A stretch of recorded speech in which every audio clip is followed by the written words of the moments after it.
Hi, இன்றைய வீடியோவில் car அல்லது பைக்கில் உள்ள ஆர்பிஎம் மீட்டரை பற்றி பார்ப்போம். பொதுவாகவே இப்போ வர எல்லா வாகனங்களையும் ஆர்பிஎம் மீட்டர் கொடுத்துருப்பாங்க.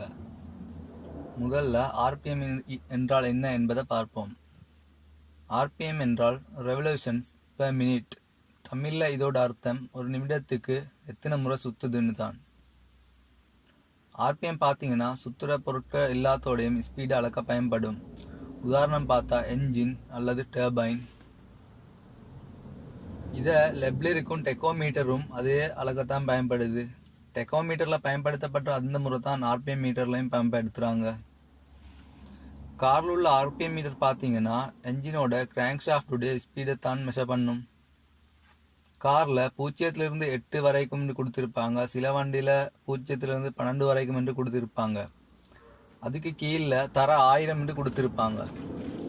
உங்களோட கார்ல ஆர்பிஎம் மீட்டர்ல காட்டுற நம்பர் 1000 பெருக்கினா வர நம்பர் தான் உங்க கார் என்ஜினுடைய ஆர்பிஎம். அதாவது 3ன்னு காட்டுச்சுன்னா நீங்க தரம் 1000 பெருக்கி 3000 வரும். அதுதான் உங்க என்ஜினோட ஆர்பிஎம். உங்க வண்டியில ரெட் கலர்ல கொடுத்திருக்கிற ஆர்பிஎம் பாத்தீங்கன்னா ஹை ஆர்பிஎம். இந்த ஆர்பிஎம்ல நீங்க வண்டி ஓட்டக்கூடாது. என்ஜினை அந்த அளவு ஆர்பிஎம்ல நியூட்ரல்ல கூட ஓட விடக்கூடாது. அந்த ஆர்பிஎம்ல என்ஜின் சுத்தும் போது அதிக ஃப்ரிக்ஷன் ஏற்படும். இதனால என்ஜின் டேமேஜ் ஆகும். என்ஜினுடைய ஸ்பீடை வச்சு என்ன பண்ண முடியும் என்பதை தான் அடுத்து பார்ப்போம். உதாரணம் NS200 பைக்ல யூசர் மேனுவல்ல 23 ஹோர்ஸ் பவர் ரேட் 9500 ஆர்பிஎம் என்று கொடுத்திருப்பாங்க. அதே நேரம் torque 18 newton metre rate 8000 RPM என்று கொடுத்திருப்பாங்க. இந்த பைக்ல மேக்சிமம் பவர் பார்த்தீங்கன்னா 9500 ஆர்பிஎம்ல கிடைக்கும்.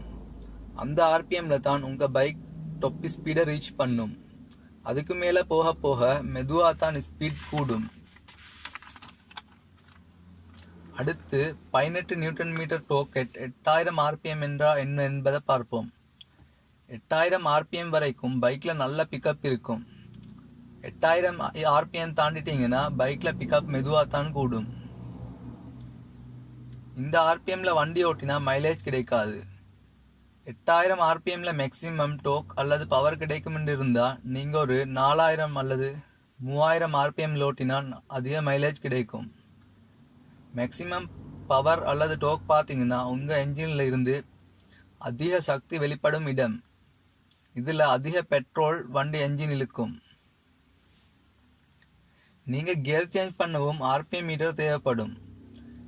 நீங்க கியர் சேஞ்ச் பண்ணும் போது ஒரு மிட் ஆர்பிஎம்ல கியர் சேஞ்ச் பண்ணணும். அப்போதுதான் நல்ல மைலேஜ் கிடைக்கும். அடுத்து உங்க பைக்ல கிளச் அல்லது கியர் பாக்ஸ்ல எதுவும் பிரச்சனை இருந்தா இந்த ஆர்பிஎம் வச்சு கண்டுபிடிக்கலாம். அது எப்படி என்பதை பார்ப்போம். நீங்க வண்டி வாங்கின புதுசுல டாப் கியர்ல ஒரு 3000 ஆர்பிஎம்ல போகும்போது 60 ஸ்பீட் போகும் என்று எடுத்துக்கொண்டா, இப்போ அதே கியர்ல அதே ஆர்பிஎம்ல உங்க வண்டி 50 ஸ்பீட் தான் போகுது. அப்படின்னா உங்களோட கிளச்ல ஏதோ ஒரு பிரச்சனை இருக்குன்றது அர்த்தம். இந்த வீடியோல ஆர்பிஎம் பத்தி உங்களுக்கு புரிஞ்சிருக்கும் என்று நினைக்கிறேன். வீடியோவை பார்த்தமைக்கு நன்றி.